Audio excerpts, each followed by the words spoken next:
I'm seeing a lot of emotion stirred up in this spread, okay? And I feel like it oscillates between like distrust and also frustration and a little bit of anger. And so whatever you do, try to, maintain your composure for this week. And especially when dealing with, people you care about, people you love. Aiming to be a little bit more objective when it comes to communication. So for example, if someone is saying like, "Hey, sorry, I missed you last time. How about we catch up this week?" And you're kind of like, "Oh, when I needed you last week, you weren't there, and now you're here." When you're, like when you're free, so be a little bit careful about, not adding fuel to the fire.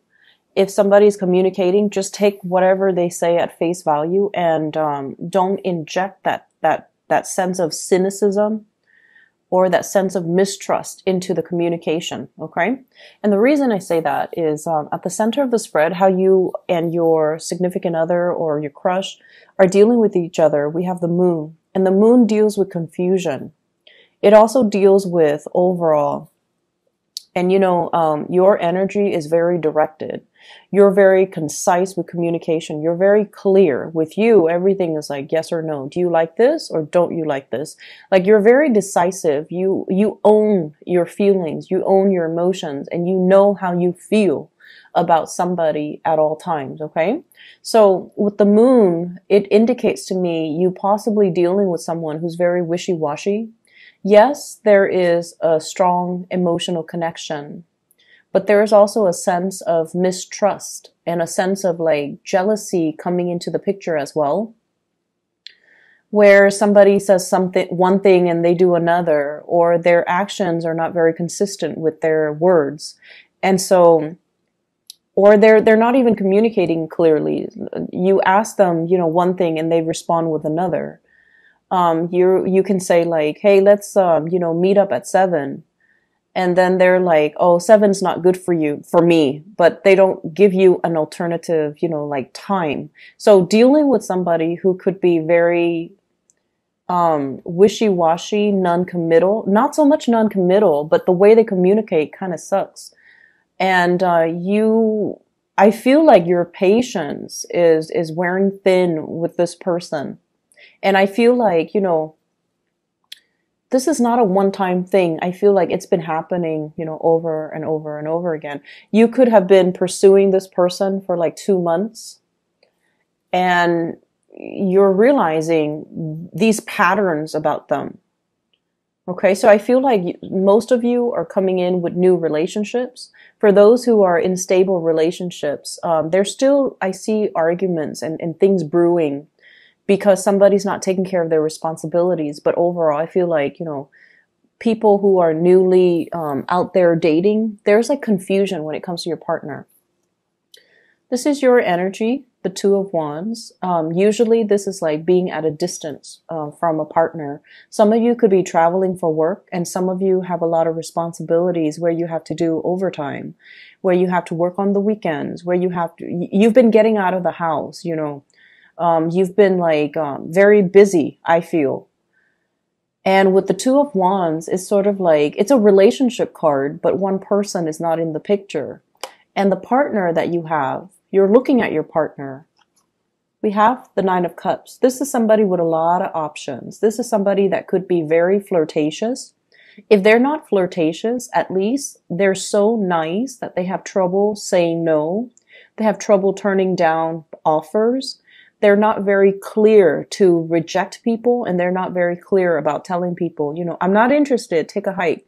So they have a lot of onlookers kind of lurking around, hoping to, get an in. So you have someone who's quite popular, who's very likable, who is quite popular, very likable, easy to be around with, quite fun to be around with, very sweet, loving, affectionate. But they might have a lot of options around them. And I feel like for those who are trying to, get this person, I feel like they're looking elsewhere. Their attention is elsewhere. And so I almost feel like you want to possess this person. I almost feel like you want to kind of like corner them, not so much like physically, but so that you can get a clear, concise answer out of them, and so that you can get a clear, idea as to how do you feel about me? Are you serious with me, or should I, stop wasting my time with you? And you're not really getting any type of a, verbal yes or no from this person. They're very evasive. And what I have here is the Seven of Wands and the Tower. The Seven of Wands it's a relationship, I feel like, from your end, where it's very challenging, it's very hard, and I feel like it's affecting your self-esteem from one moment to the next. If you're dealing with someone who's very wishy-washy and they're not able to commit to you, or they say one thing and they do another, it's almost like it just feels to me like it's very difficult. And with the Seven of Wands here, this is almost like all the energy, all the frustration is directed at one person. So I feel like this is your energy towards them, trying to get them to be clear, trying to, and even with couple people, I feel like there might be falling outs, there might be arguments coming into the picture, okay, with the Tower. And I pulled out two cards as well to clarify the Tower, just to see what we're looking at. And we have here the Seven of Cups. This is like fantasy, not made into reality. And I have some people as well. This is internet-based types of communication where somebody's looking at other pictures, where somebody is like possibly talking to other people, texting other people. And we have here the Ace of Cups. So this seems to me like it's a revelation about, where you stand with another person. Are you like the way that you feel about them? You might really like them, but you might not be the only person that they're talking to.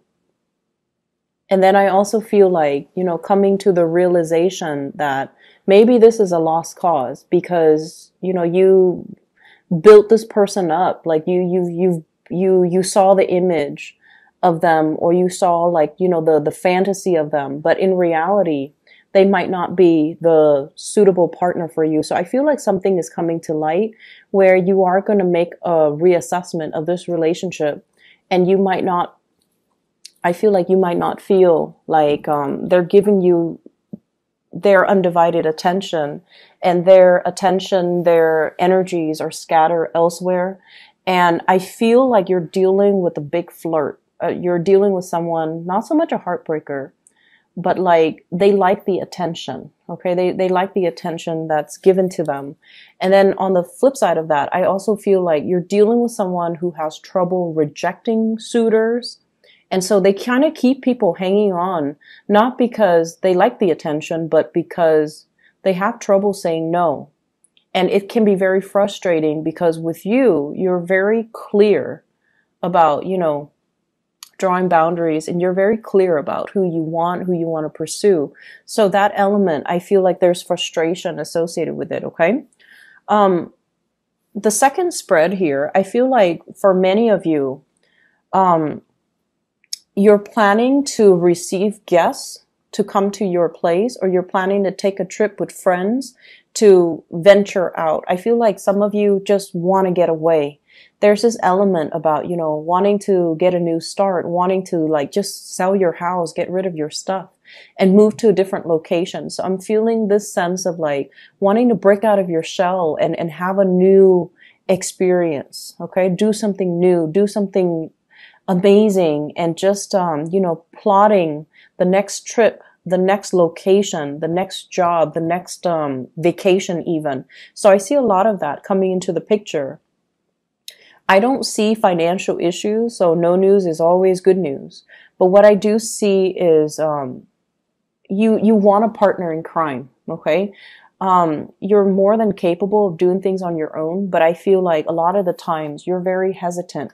You want a partner by your side, either a friend that you can travel with, somebody that you can go and have lunch with, even a dog that you can take for a walk.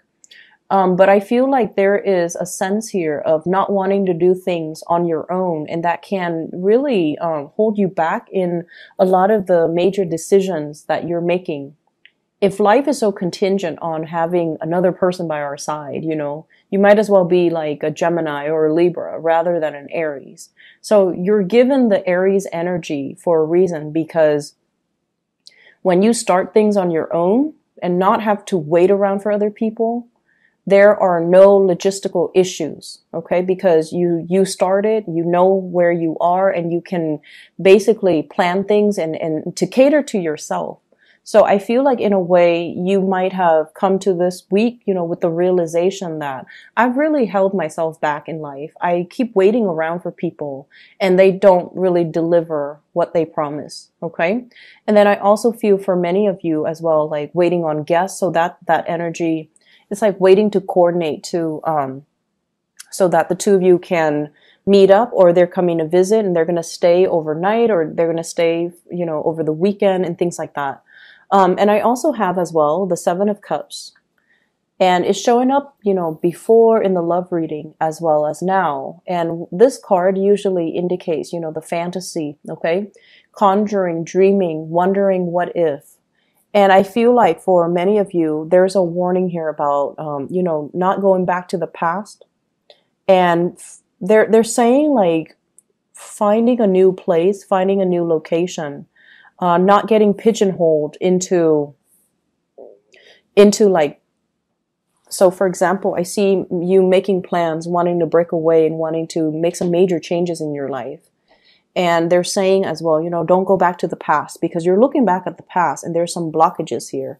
And it's sort of telling you, for example, if you're thinking about, I want to quit this job, I'm bored, and I want to go back to my previous job, going back to the past is probably not a good idea. Okay. Or there's that ex that was always, interested in me, or that guy from high school that's always interested in me. I want to know if, things can play out. And they're saying like, don't go back to that past. Don't live in that time capsule and relive, the movie reels from the past, because life goes on. And once again, if you find yourself having to do a lot of things on your own, I feel like you are craving a partner, somebody that can stand by your side, or even like a friend, a partner in crime, somebody that you can do these things with. But you're more than capable. This is your energy. You need to embody your energy, and you need to, own up to the fact that I'm more than capable of doing it on my own. So I feel like a lot of plans have been delayed because you were waiting on other people, waiting for them to get their stuff together, waiting for them to, overcome their sense of like stagnation, waiting for them to finish things, waiting for their career to start. And it has been a series of setbacks because plans were made with other people. So aiming to be a lot more independent and, things like that. I feel like it's going to bode well for you with your Aries energy. It's in perfect alignment with where you're supposed to go and the person that you're supposed to become.